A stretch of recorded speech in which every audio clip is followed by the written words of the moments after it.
আসসালামু আলাইকুম। ঢাকায় এসেছেন যুক্তরাষ্ট্রের সহকারী পররাষ্ট্রমন্ত্রী ডোনাল্ড লু। আজকে বেলা 11:30টার দিকে তিনি হজরত শাহজালাল বিমানবন্দরে আসেন। তাকে স্বাগত জানান পররাষ্ট্র মন্ত্রণালয়ের মহাপরিচালক, উত্তর আমেরিকা অনুবিভাগের খন্দকার মাসুদুল আলম। এই সফরে লু আগেই যেটি বলা হয়েছিল যে বিনিয়োগ, নিরাপত্তা, প্রতিরক্ষা, জলবায়ু পরিবর্তন, নাগরিক অধিকার সহ দুই দেশের অগ্রাধিকারের বিভিন্ন বিষয় নিয়ে সরকারি ও বেসরকারি পর্যায়ে আলোচনা করবেন।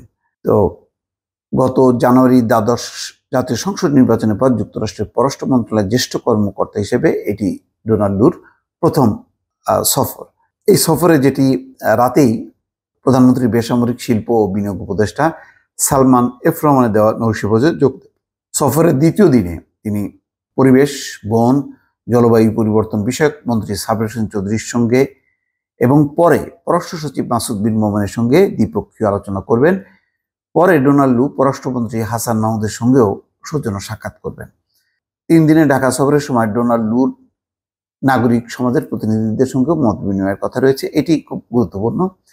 এই নাগরিক সমাজের প্রতিনিধি কারা এবং বিএনপির নেতারা কি তার অংশ কিনা না আলাদাভাবে বলবেন। 3 দিনের সফর ফলে প্রতিটা দিন খুব গুরুত্বপূর্ণ। প্রতিটা মুহূর্তে ডোনাল্ড লু কোথায় কি বলেন সেই কথাগুলো পর্যালোচনা করা হচ্ছে। কিন্তু এই ডোনাল্ড লুর এই সফরটা নিয়ে বেশ রাজনৈতিক অঙ্গনে উত্তাপ যেভাবে হোক ছড়িয়ে গেছে এবং সেটি হয়তো সূত্রপাত করেছেন আওয়ামী লীগের সাধারণ সম্পাদক ওবায়দুল কাদের। তিনি একাধিকবার বিএনপিকে জড়িয়ে ডোনাল্ড লুকে নিয়ে কিছু মন্তব্য করেছেন।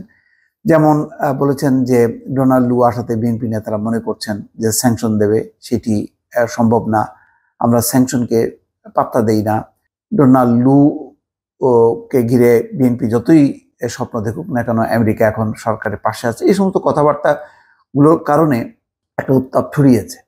আর নজরুল ইসলাম খান বিএনপির, তিনি বলেছেন যে ডোনাল্ড লুকে আমাদের কোনো প্রয়োজন নেই।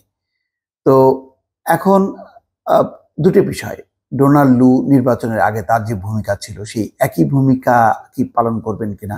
এখন যেহেতু নির্বাচনের পরিস্থিতি নেই, কিন্তু ওই নির্বাচন নিয়ে তাদের যে দৃষ্টিভঙ্গি, তাদের যে মনোভঙ্গি ছিল, সেটি কি পরিবর্তন হয়েছে? অনেকে বলেন যে না, সেটি পরিবর্তন হয়নি, কিন্তু সেইগুলোকে তারা বাদও দিচ্ছে না, সেইগুলিকে রেখেই তারা অন্যান্য বিষয়গুলো নিয়ে, জরুরি কোন কোন বিষয় বলা হচ্ছে যে নতুন নতুন অনেক বিষয় আসতে পারে, যেমন শ্রমিক অধিকারের বিষয়, রোহিঙ্গা ইস্যু বা বিনিয়োগ ব্যবসার হয়তো নতুন ক্ষেত্র, বা সবচেয়ে বড় কথা হলো ইন্দো প্যাসিফিক, যেখানে একটা নিরাপদ একটি অঞ্চল গড়ে তুলতে চায় ভারতকে সঙ্গে নিয়ে মার্কিন যুক্তরাষ্ট্র, চীনকে মোকাবেলা করার জন্য। সেটি বাংলাদেশের জন্য খুবই স্পর্শকাতর। বাংলাদেশ কতখানি পার্টিসিপেট করবে না করবে এই ব্যাপারে একটি বিষয় আছে, কারণ চীনের সঙ্গে বাংলাদেশেরও যেই সম্পর্ক ইতিমধ্যে দাঁড়িয়েছে তাতে হুট করে চীনকে নাকচ করা যাবে না।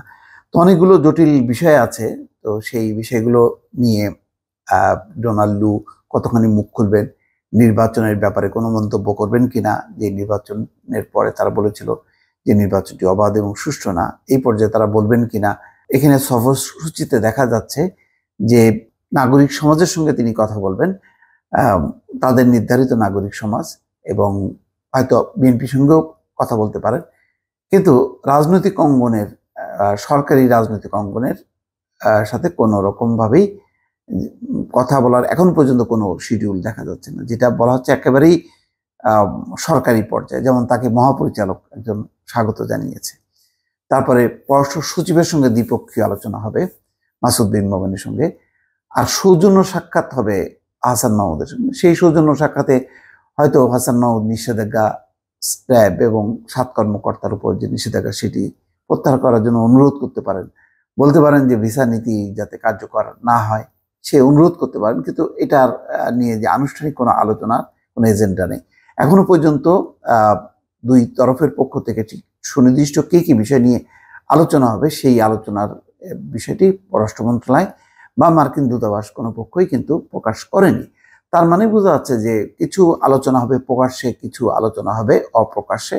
এটি নিয়ে এক ধরনের রাজনৈতিক অস্থিরতা আছে, সেটি রাজনৈতিক নেতাদের বক্তব্য এবং বিবৃতিতে পরিষ্কার। দর্শক ভালো থাকবেন, আল্লাহ হাফেজ।